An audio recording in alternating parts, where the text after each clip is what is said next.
Feral hogs cause millions of dollars in damage every year, and that's just here in the state of Texas. And there are a couple of reasons why this problem could get worse before it gets better. It is a growing problem. It's not getting any better. Feral hogs are a non-native species, and they have overrun the landscape of the southern United States, with Texas experiencing the worst damage. It's estimated that over 2 million hogs live in our state alone. Recently, the horrific story of a woman who was killed by a pack of these animals brought the crisis into the spotlight. The footage came from a Texas hog eradication operation, a routine suppression campaign on a private ranch, with professional contractors, military-grade trail cameras, and a thermal aircraft running grid passes through the night. Nobody on that team was looking for anything unusual. They were counting hogs. But on the second night, one camera at a creek crossing captured something the entire review team stared at in silence for nearly a minute. Something that had no business being in that frame. The game warden's office tells us they take 2 to 4 calls on feral hog destruction every week. It's their rooting that causes the destruction. A herd came through here just days ago. Something that every rational explanation they ran failed to account for. What they found on that footage is what this video is about. The problem of the hog, $500 million. That is what feral hogs cost Texas agriculture every single year, not nationally. Texas alone. Crops destroyed, irrigation infrastructure collapsed, cattle lost, land torn apart, root by root, across millions of acres of private ranch land. Gwynn, president of the South Texas Cotton and Grain Association, says people in the farming industry have battled with these animals for years. And that number keeps climbing because the animal driving it reproduces faster than any suppression effort can match. There are an estimated 6 to 9 million feral hogs in the United States right now. Texas holds roughly 3 million of them. A single sow produces 2 litters a year, up to 12 piglets each. For every hog removed, 3 more are being born. The math doesn't close. It never closes. These are not farm animals that wandered off somebody's property. They are descendants of European wild boar introduced centuries ago, crossbred over generations with domestic pigs that escaped into the wild. And what emerged is something that wildlife biologists describe as one of the most ecologically destructive animals on the planet. A single sounder, that's the name for a feral hog group, can tear through an acre of land in a single night. They carry brucellosis, pseudorabies, and E. coli strains lethal to livestock. They destabilize creek banks, decimate ground-nesting bird populations, and wipe out native vegetation that took decades to establish. Texas responded by building one of the most permissive wildlife management systems in the country around hog control. No bag limits, no closed season. Good people of Texas, yes, they're trying to fight back. They've authorized hog hunting from helicopters, if you're into that kind of thing, and $2 a tail bounties, but apparently, according to our colleagues at Bloomberg News, it is a losing battle. On private land with landowner permission, you can hunt them at night from helicopters, with suppressors, with thermal optics. Traps, poison bait stations, aerial gunning operations. All of it legal, all of it ongoing. It still isn't enough. Which is why, when a commercial cattle operation in South Texas reported a hog population that had swelled to nearly 300 animals, they didn't call a local hunter. They hired a professional wildlife management company with military-grade surveillance technology and a systematic suppression protocol. The kind of operation that puts trail cameras on every travel corridor, puts a thermal aircraft in the air at night, and reviews every frame. The kind of operation that catches things on camera it was never supposed to catch. The operation. The ranch sits in the brush country straddling Zavala and Dimmitt counties south and west of San Antonio. Dense mesquite, prickly pear, caliche hardpan. The kind of terrain where feral hogs can move for hours without breaking cover, following creek drainages and dry washes in the dark like they've been doing it for generations.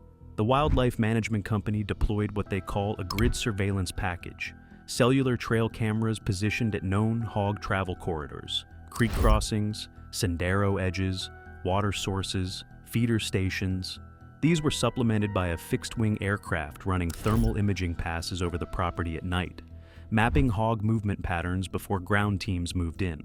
And we killed 1392 off of that one property. And so, I mean, there's just almost endless supply of them, it seems like. And they do so much destruction. This is not a hunter putting up a camera over a corn pile. This is a coordinated operation built on the same principles a military unit would use to map movement through hostile terrain. Camera placement is based on wildlife behavior data. Aircraft passes are timed to peak nocturnal movement windows. Every trigger event is logged, time-stamped, and cross-referenced with the aerial data. When the system captures an image, that image is taken seriously. Over a 72-hour pre-operation window, the camera grid logged thousands of trigger events, hogs mostly, some deer, a handful of coyotes and javelinas working the water sources after midnight. On the second night, at 2:14 a.m., one camera at a creek crossing on the eastern edge of the property picked up a sounder of 8 hogs approaching from the south. Normal traffic, exactly what the system was designed to capture. 3 minutes later, everything in that frame stopped, and something that should not have been there appeared on the opposite bank. What the camera recorded. The hogs were moving in single file, the way sounders navigate tight brush. The thermal signature was clean, 8 bright heat sources against a cooler background, textbook. At 2:14 a.m., they were crossing south to north, following the drainage. Standard. Behavior. Then, at 2:17 a.m., they stopped. Not slowed, not scattered. Froze. Every animal simultaneously. They turned to face east, toward the opposite bank, and held that position. Hog hunters will tell you this is not normal. Hogs spook. They bolt. They don't stand still and wait. But that is exactly what this sounder did. For approximately 40 seconds, not one animal moved. At 2:17:43 a.m., the camera fired again. On the eastern bank of the creek, there was a shape. The review team's first assumption was a buck moving through the opposite bank. But when they pulled the image onto a larger screen, the thermal signature didn't match any native animal in the region. The shape was tall, taller than a white-tailed deer at shoulder height. It appeared upright. The thermal profile showed heat distributed in a way inconsistent with a 4-legged animal. The brightest concentration was at the top of the shape, not spread horizontally across a body cavity. It was not moving toward the hogs. It was not entering the water. It had not fled when the camera fired. It simply stood there. 7 seconds later, in the next frame, it was gone. The hogs crossed the creek immediately after. A sounder of pigs that we found, and as soon as we found them, they ran off into the woods, and there was no getting them back. They disappeared into the brush to the north as if nothing had happened. The explanations that didn't hold up. The team went through every rational explanation they could generate. A person on the property. Most obvious, but the land is gated and posted, and foot traffic in that drainage at 2 a.m. is essentially non-existent. More importantly, the fixed-wing thermal aircraft had been running grid passes over the property throughout the night. At the range and sensitivity that system operates, a human-sized heat source moving through the drainage would have been tracked. The aerial logs showed nothing. A deer standing upright. Deer rear up occasionally. Rut behavior, reaching for browse. But a deer balancing on its hind legs shows a very specific thermal profile. Wide, low base. From the hindquarters, narrow at the top. The shape in the frame showed no base, no spread. And a deer holding that position for 40 seconds has no precedent in any documented behavior, camera malfunction, or image artifact. The unit was examined after the operation. No hardware issues. The frames before and after the anomalous image were clean and normal. Sensor glitches produced consistent distortions across multiple frames. This was one image, one shape, a great blue heron. Herons are common in Texas Creek drainages. They can look startlingly tall when standing still, but a great blue heron maxes out around 4 feet. The team had physically measured that creek crossing during trap placement work. They knew its dimensions. The proportional height of the shape against those known reference points put the object significantly taller than 4 feet. And a heron's thermal signature is distinctive. Long neck, trailing legs, unmistakable outline. The captured image showed none of that. A timestamp error causing 2 unrelated camera events to appear linked. A review of the full camera grid found no other unit had triggered at that location during that window. None of the explanations held. Not one. What you're about to hear next is the part the wildlife management industry doesn't talk about publicly. Subscribe now so you're here when we go deeper on this story. What the locals know. This was not the first time something strange had been reported along that drainage. There is a man, a deer lease operator, who has worked the land directly adjacent to this property for more than a decade, who agreed to talk to a wildlife journalist but would not give his name. He was sitting at a table in a feed store in Carrizo Springs when he told his story. He kept his hands flat on the table the whole time. He said his hunters had documented 2 separate incidents over the previous 3 seasons. Trail cameras at night, water sources, images they couldn't explain, large upright figures. He described the way his hunters talked about it, or rather, the way they didn't. Nobody filed a report. Nobody told their wives. They just stopped using those particular stands after dark. He had never reported the images officially either. He wasn't going to. Then there is a retired Texas Parks and Wildlife field officer, 30 years in that country. We see wildlife all around us, all the time, and they see us. You come outside and you might see some deer or even a box turtle out by the lake. You might look up in the sky and see an eagle or osprey. All of these things need to be protected. He agreed to speak on the condition that no details identify his former district. He was standing at the tailgate of his truck in a caliche parking lot outside Uvalde when he described what he had heard over the years from landowners along the Nueces River drainage, reports of animals, or things that moved like animals, that didn't match anything in the guides. He had always filed those reports mentally under misidentification, spooked hunters seeing deer in bad light. He was methodical about saying that. Then he went quiet. He said there was a night on a rural road outside Cotula where he saw something that he still hasn't been able to file under misidentification. He won't describe what it was. He said it was large. He said it moved through terrain that nothing he had studied in 30 years should be able to move through silently, at that speed, in the dark. And then it was gone. He looked past the journalist when he said it. He didn't look back. These are 2 people, 2 accounts. That is not a pattern on its own. But researchers who have been quietly mapping bipedal creature reports in Texas for years have identified a geographic concentration that keeps appearing in the same area, the dense brush country of South and Southwest Texas, specifically along the Nueces River system and its tributaries, the same watershed, the same drainages where the creek crossing in this footage is located, the same water. What makes that concentration worth taking seriously is not just the number of reports, it is the consistency across people who have never spoken to each other. Ranchers and field officers and lease operators from different counties describing the same core features independently. Large, dark, upright, moving through dense brush at night with a speed and silence that didn't match anything they had spent years learning to identify in the field. And in every account, the same instinct afterward. Don't tell anyone. The professional and social cost of reporting something like this in rural South Texas is real. We've been seeing all kinds of different stuff. There's of course, deer, coyotes even. Whoa. Seen some rabbits, some Chet, possums. look. What's that? Oh my gosh, you missed it. Chet, there was something. It just walked. Daniel, dude, there's nothing there. Nobody saw that. Huh?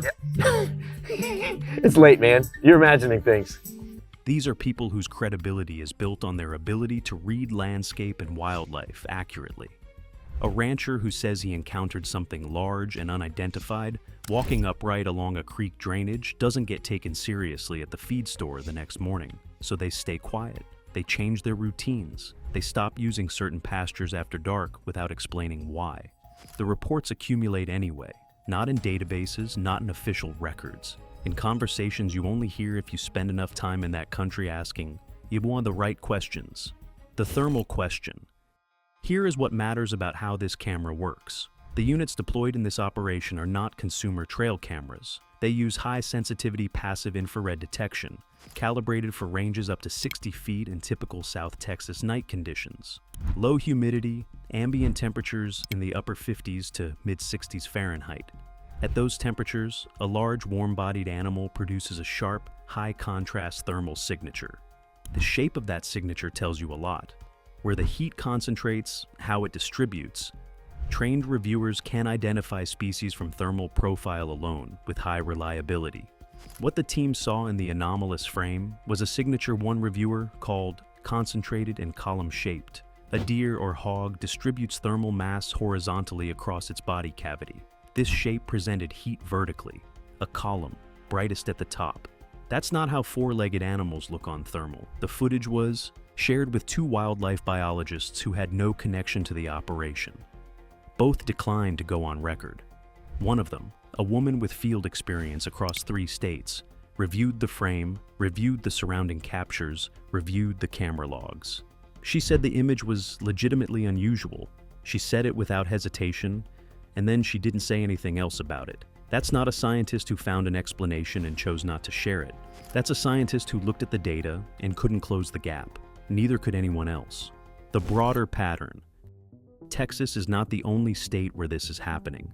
It is simply the state with the most aggressive trail camera deployment in remote terrain, which means it's the state generating the most footage and the most anomalies. Hundreds of thousands of cellular trail cameras are now running continuously on private land across the country. The debate over trail cameras heating up again. Kansas has prohibited trail cameras on public hunting land since 2023, claiming they can create pressure on wildlife and crowd public areas. That footage is increasingly being reviewed not by weekend hunters but by professional wildlife contractors whose job requires systematic, frame-by-frame analysis. And what those professionals are finding, quietly, internally, without filing reports, is a category of images that doesn't fit. Most of it gets discarded. The professional cost of attaching your name to an unidentifiable creature photograph is immediate and severe. You file it away. You move on. But some researchers argue that what's being systematically discarded is the data set. That the creature descriptions accumulating in informal reports, large, upright, bipedal, thermal profiles inconsistent with known fauna, appearing near water in remote terrain with abundant prey, represent something that deserves more than a filing cabinet. Consider what the environmental profile of a large undocumented animal in North America would actually require: dense forested or brushy cover for concealment, reliable water access, low human population density, an abundant prey base or food source, terrain complex enough to provide consistent refuge from observation. South Texas brush country checks every one of those boxes. It is among the most biologically productive and least human-trafficked landscapes in the continental United States. The Nueces River watershed alone drains an area the size of some eastern states, and the majority of that land is private ranch property with no public access and minimal regular human presence outside of hunting season. If something large and unknown has persisted in North America, the Texas brush country is one of the places it could have done so without the kind of sustained human observation that would have settled the question decades ago. Feral hogs are prey. They are hunted by mountain lions, black bears, and humans. They are acutely sensitive to predator presence. A sounder that freezes for 40 seconds at a creek crossing, facing a fixed point on the opposite bank, and waits. Their speed is the major way they defend themselves, and they can be fierce when they sense danger. That is prey behavior. That is the behavior of animals that have detected something large, something they don't want to move past, something they are waiting to assess. Hogs do not freeze for herons. They do not freeze for deer. What happens next? The operation proceeded. The suppression team took 64 animals over the course of the campaign. The anomalous footage was noted in the internal report and filed without classification. The camera was inspected post-operation. Functioning normally, memory card retained, the image exists. The team that reviewed it exists. Their inability to explain it is documented. Think about what that actually means. This was not a couple of deer hunters passing a phone around a campfire. This was a professional review team, people whose entire job is identifying animals from camera footage, people who do this for a living across hundreds of thousands of acres of Texas ranch land every year. They know what deer look like on thermal. They know what hogs look like. They know what herons look like, what coyotes look like, what a sensor artifact looks like. They ran every category they had. Nothing fit. No one on that team is claiming proof of anything. What they are saying, carefully, privately, in conversations that are not on record, is that they ran every explanation they had against that image and none of them fit. They are left with a frame from a creek crossing in Zavala County at 2:17 in the morning that shows something tall, upright, and warm-blooded that was not there 7 seconds later, and that 8 feral hogs apparently waited 40 seconds to walk past. That is not nothing. The hog suppression industry in Texas is expanding. Trail camera networks that covered dozens of units per property 5 years ago now cover hundreds. Footage that was once casually deleted is being logged, time-stamped, and archived by contractors whose protocols require them to document everything. The brush country is being watched now in a way it has never been watched before. There are currently more than a dozen active suppression operations running across Zavala, Dimmitt, Maverick, and Webb counties. Each one is running a camera grid. Each grid is logging thousands of trigger events per week, and each operation has at least 1 or 2 people on the review team whose job is to look at every single frame. Not to find something unexplained, but to track hog movement patterns. They are not looking for anything unusual, but they will see it if it's there. Whatever moved through those creek drainages for long enough to accumulate a quiet, unspoken record among ranchers and field officers and lease operators across 3 counties, it is now being filmed, systematically, by equipment that doesn't blink, doesn't get tired, and doesn't decide something isn't worth keeping. The cameras are running, the country is vast, and whatever stood on that eastern bank at 2:17:43 a.m., still enough that it barely registered as motion, warm enough to show. Clean on thermal, gone between one frame and the next, is still out there, moving through the same brush, drinking from the same water sources, crossing the same creek drainages. It has apparently been crossing for years, without a camera good enough to catch it clearly. Until now. If you've encountered something at a water source or on a trail camera that you couldn't explain, a sighting on a deer lease, something that moved wrong in the brush off a South Texas ranch road at night, drop it in the comments below. The 2:17 a.m. footage is one data point. It is not the last one. The best leads on this story have come from people who saw something they weren't supposed to see and held on to it for years before finally saying something. Stay close. We are going back to that drainage.